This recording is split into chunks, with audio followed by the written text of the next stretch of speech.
Good morning, Vietnam. I couldn't help but make a shorter vlog today after this morning reading Konstantin Kosin's vlog, or watching rather, on Tucker Carlson and the Woke Right. These are my comments. I'm a fan of your show, but it has become more and more right-wing woke. Just look at your stand on the coronavirus.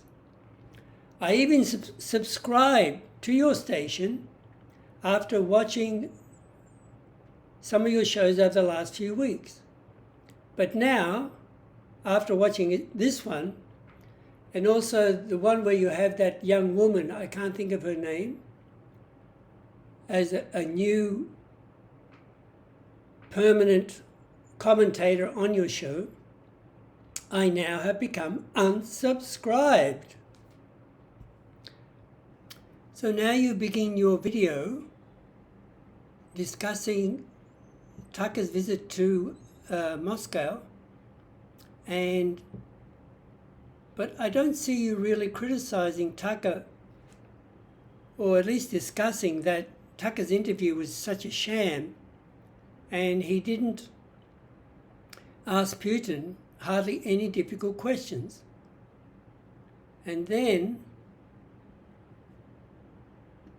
you crack some jokes about the trolley, and you even go and visit your local supermarket to make sure that the return coin part of the trolley is still working in England after you first discovered it back in 1995 when you first got to the UK. Now, suddenly, 55% into the blog, you switch gears and you go on an anti-democratic, pro-Trump rant. But let's look at Trump's failures first. When he was president, he had a Republican-controlled Senate, and during that time, the Senate played some very, very nasty, dirty tricks that had never been used before, but apparently illegal, to elect two right-wing Supreme Court justices. On the first one under Obama, they delayed the vote on a Supreme Court justice until Trump won, and in the next month or so, they elected a new Supreme Court justice. Normally, you have a vote on a Supreme Court justice almost immediately after they've been nominated. The Senate held it up for 1 year. And then right at the end of his tenure, a Supreme Court justice died. The woman, I can't think of her name, sorry. And then you appointed Justice Barrett within a month. You guys are such cowards. So he stacked the Supreme Court due to McConnell, the head of the Republican Party in the Senate. And then what happened? Roe versus Wade got reversed. Well, that really gave the rights of many women zero in autonomy on their body. Then, in his second year, I believe, he passed a massive tax cut. $7 trillion. The biggest addition to the deficit, other than by Bush Jr., but he also had a tax cut, but he also started 2 wars. On to the immigration issues. He said he would add a wall, or rather increase the length of the wall by 1,000 miles, whatever. He increased it, I believe, by 50 miles. And he kept saying that Mexico was going to pay for it. I mean, you've got to be pretty stupid to think that that is even possible. Actually, under him, illegal immigration increased. He separated families, locked up children, and in fact, some children or parents can't find their children now. He had a chance to change the immigration laws, but he didn't do anything to change them. And in fact, Ronald Reagan had an amnesty in 1986, and 11 million immigrants were legalized. There hasn't been any reform like that since. And now he has stopped the House from passing an already immigration bill that was actually put together by the Republicans in the Senate, and the House refuses to pass it because Trump doesn't want it, because he's got nothing to run on this year for the presidential election. A few days ago, there was a presidential poll by historians and other politicians, whoever, and they ranked Trump dead last on the presidential scale. Who is the best presidents? Bush Jr. ranked 32. His father, 19. His father was also a total criminal anyway. How does he get ranked 19th? You know, he funded all those right-wing paramilitary groups in the 1980s. Trump will be convicted of at least one of the 91 counts against him. He introduces tax code changes.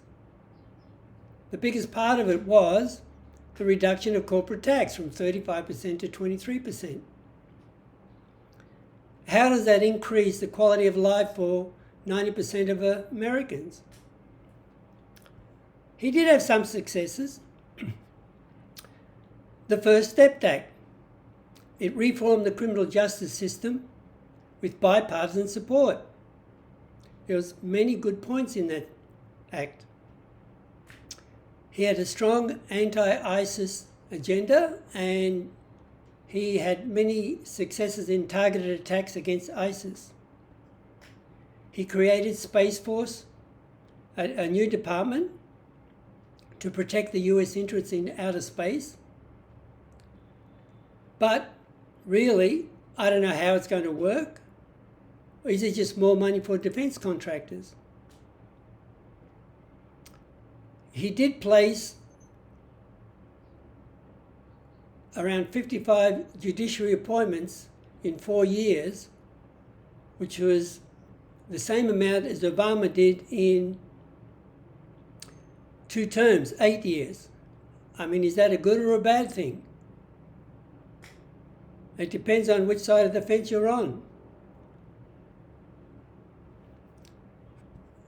On democracy, remember, Biden won 7 million more votes than Trump in 2020. That's democracy at work, Konstantin. Trump has never conceded defeat in the 2020 election.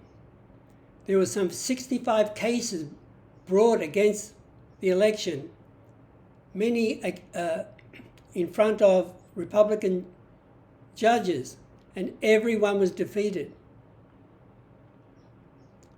He and his family, about the biggest grifters in US history. His daughter Ivanka got many licenses in China suddenly after he got elected.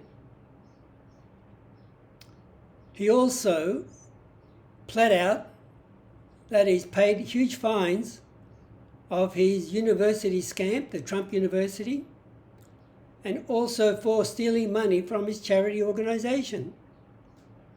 Also, if you don't know, Konstantin. He declared bankruptcy 5 times before he was president.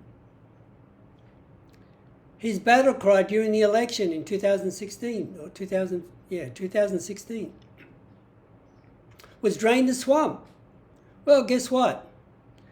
If you look at the swamp he created with his name and his family, look at the investment by Qatar and UAE in 2018, a bit later. But during his presidency, Jared Kushner's private equity firm got $1.2 billion because they wouldn't pay him that money. He put a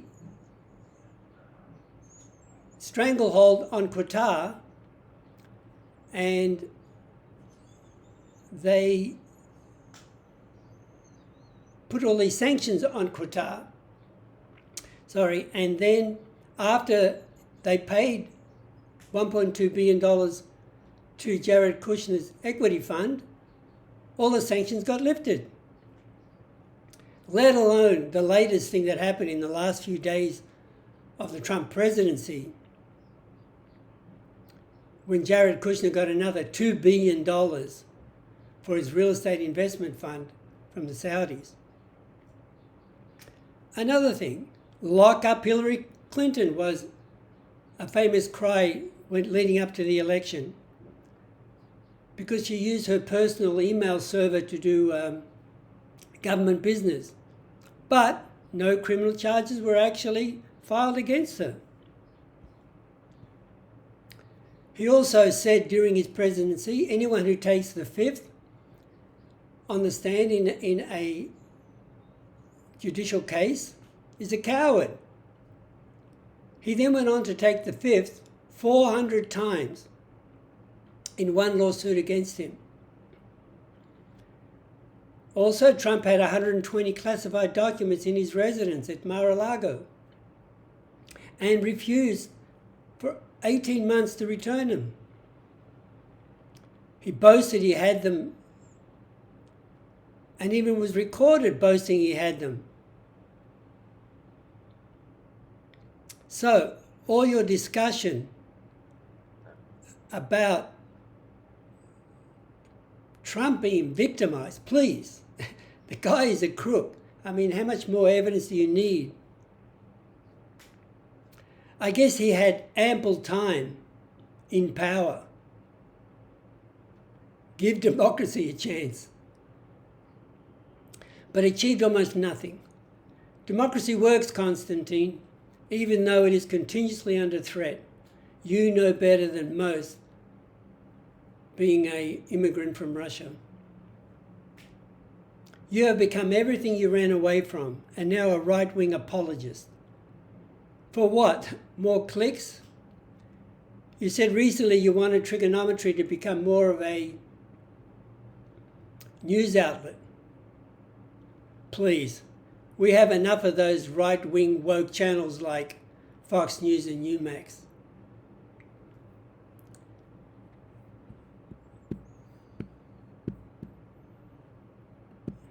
That's all from me. Until the next one.